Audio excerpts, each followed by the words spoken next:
It's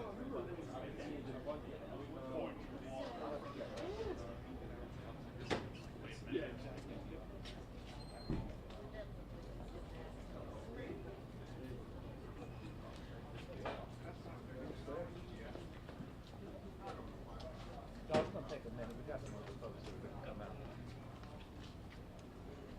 Where you want me to go today? Wherever you want to get. Okay, so I got Two of my three. We need one more, huh? Jefferson? yeah, and I know what I know. Watch yourself. All right. I've given this talk so many times, I'm hoping it's all up here anyway. There's Scott right here. Is somebody coming from Jefferson? I'm here. If you need me. Oh, no.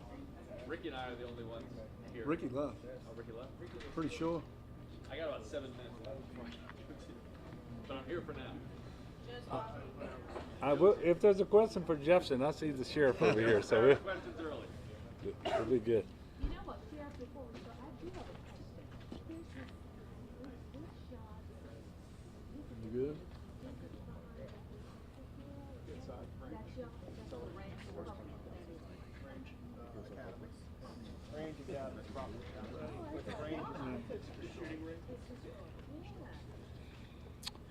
Good afternoon. Thank y'all for coming out and keeping the people of Orleans and Jefferson, St. Bernard, really this whole region informed about what's been taking place, really not just here, but all over the state of Louisiana. And just to recap it very quickly, on the 13th of December, we had tornadoes causing damage in Caddo and Union and Rapides and Madison parishes, and probably touching down in other parishes as well, but without causing damage.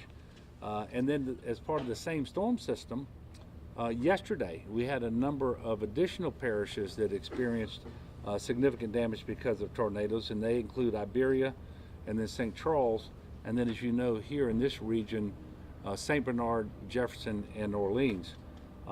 Very sadly, we have lost 3 individuals, 30-year-old mother and her 8-year-old son in Caddo Parish, and a 56-year-old lady in St. Charles, to the immediate impact of the storm. A number of people remain in the hospitals, some with significant injuries and others with who are stable. But what I'm trying to tell you is this storm system brought a lot of damage to the state of Louisiana. The National Weather Service told us this morning that they're out surveying each of the different areas where they believe a tornado existed. They think at the end of the day somewhere between 10 and 15 different tornadoes, and they'll give it a strength and rating as well.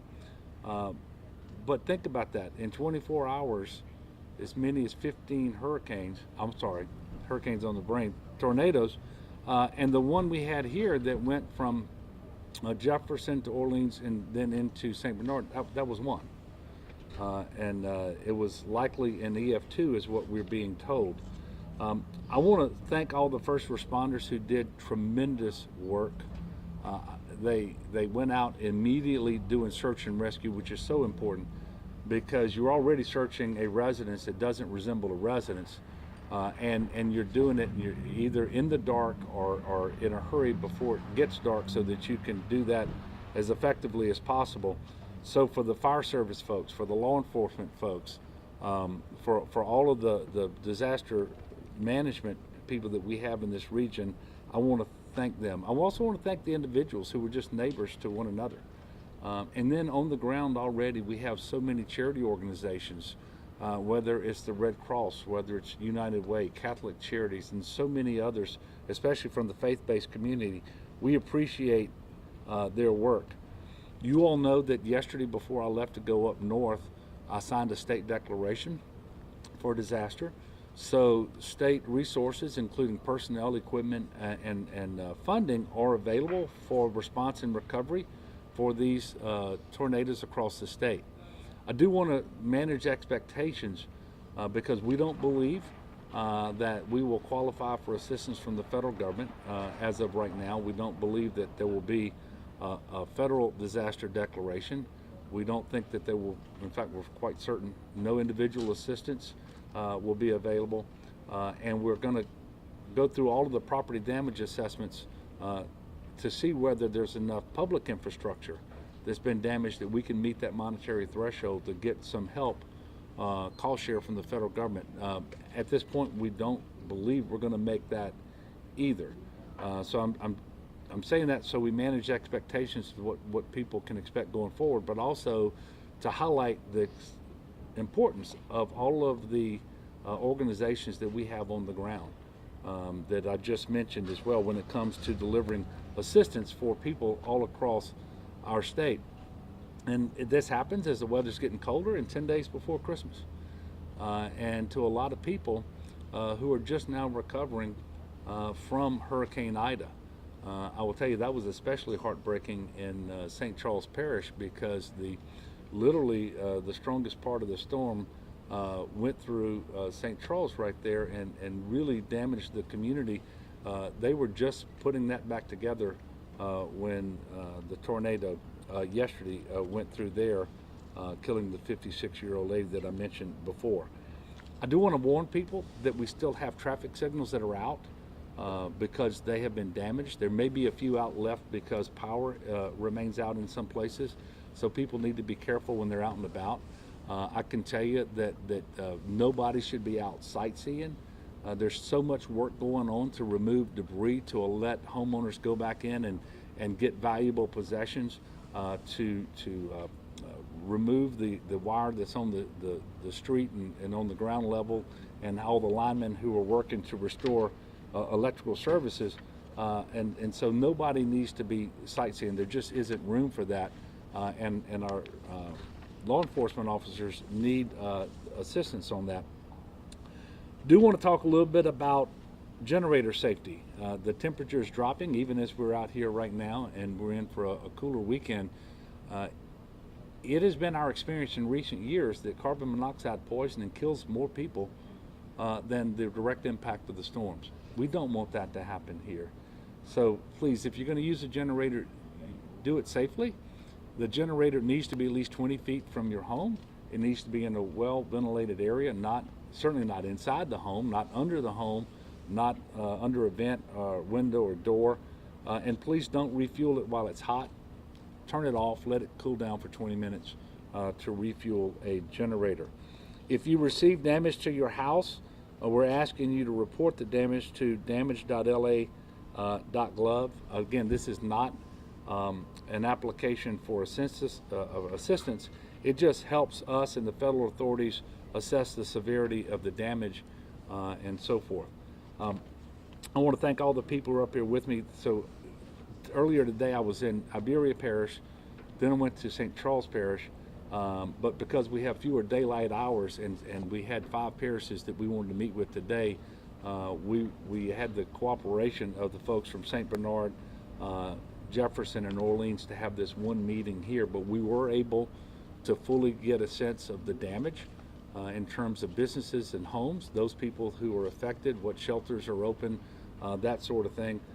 Talked a significant amount about debris removal and the need potentially as we move forward for temporary housing and what that might look like.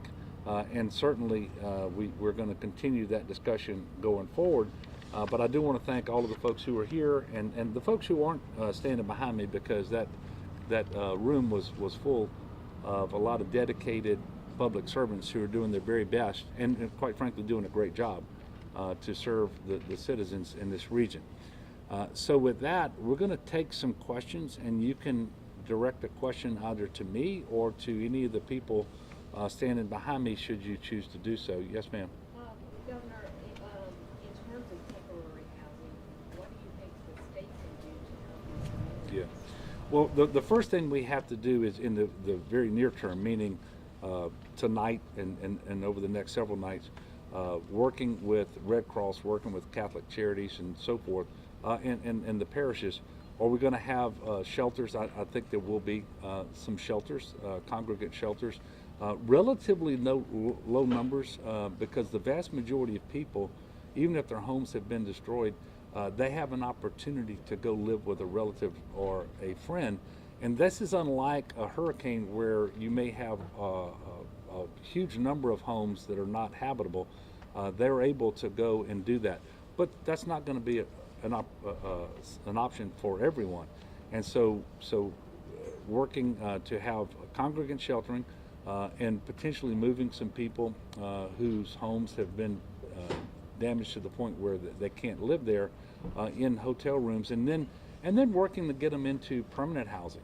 And this is going to be a long coordinated effort to identify those individuals who really need some assistance. And so we're talking about taking travel trailers, for example, that we already own, that we bought and have already used in response to Hurricane Ida last year, and making those available to the parishes and in partnership with them in order to allow people to live on the property that they own if their houses are not habitable. So all of that is in process, but making sure people have a nice, dry, warm spot to sleep tonight and over the next several nights is the first order of priority. Is there anything that you can do to make sure, I guess, insurance companies pay people properly after something like this, and to make sure that other companies, I guess, don't leave the state because of another bump like this? Yeah, well, first of all, this is a very significant disaster, especially if it's your home. But overall, there are many fewer structures that are damaged, and it's the order of magnitude doesn't even compare with what we saw with Ida and before that with Laura and Delta. I don't anticipate that these tornadoes will cause. I mean, no claim is a good thing. You know, neither the homeowner or the business owner want to have to make a claim. Insurance companies don't want to have to process and pay one. But I don't anticipate that this will cause any significant problems with respect to the availability of insurance. It is always my expectation that insurance companies are going to do what they're obligated to do in accordance with the terms of the policy that they issue and for which homeowners and business owners pay premiums. And so that is my expectation. That's what the law demands. That's what the contract demands that they entered into. And I don't want to get out ahead of that and just assume that's not going to happen. My assumption is it will happen. Anything else? You all are being too nice today, but I want to thank you for it, and God bless. Thank y'all. All right. Appreciate you. Thank you, sir. Great job. That's the reality.